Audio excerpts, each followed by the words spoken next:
13, 14 এবার আবার 21, 22, 23 আমি সরকারি মেহমান ছিলাম। 11তে মুফতি আমিন রাহিমাহুল্লাহ 4 এপ্রিল হরতালের ডাক দিয়েছিলেন নারী নীতিমালার বিরুদ্ধে। আমাকে পুলিশ অফিসার জিজ্ঞেস করে গ্রেফতারের পরে, আপনারা কেন এগুলো করতেছেন, আন্দোলন করতেছেন? আমরা বললাম নারী নীতিমালায় কোরআন সুন্নাহ বিরোধী ধারা আছে।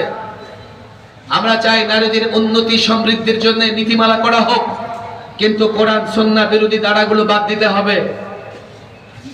আমারে বলা হলো কি শুধু কোরআন সুন্নাহ আপনারাই বুঝেন আর উনি এত বড় প্রধানমন্ত্রী উনি বুঝে না।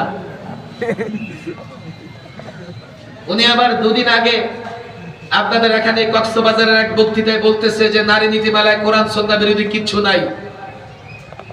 এখন ওনার এই বক্তৃতা শুনে অফিসাররা বলতেছে হ্যাঁ কিচ্ছু নাই, উনিও কোরআন সুন্নাহ বুঝে, মৌলবীরাই কোরআন সুন্নাহ বুঝে না। আমি তারা বললাম আপনার নেতৃত্ব মাশাআল্লাহ বড় ডাক্তার, সে বুঝে উঠতে পারে না আমি কি বলতেছি।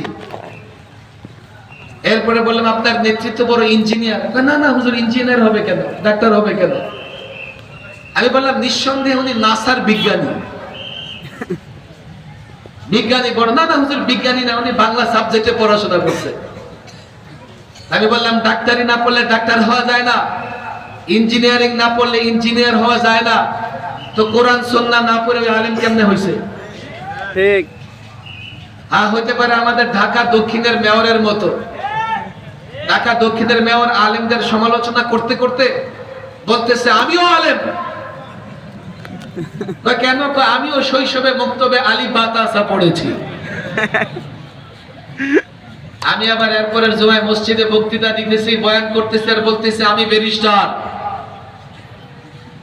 আমি উকিল ব্যারিস্টার। মুসল্লিরা বড় বড় চোখ করে দেখতেছে হুজুর ঘটনা কি?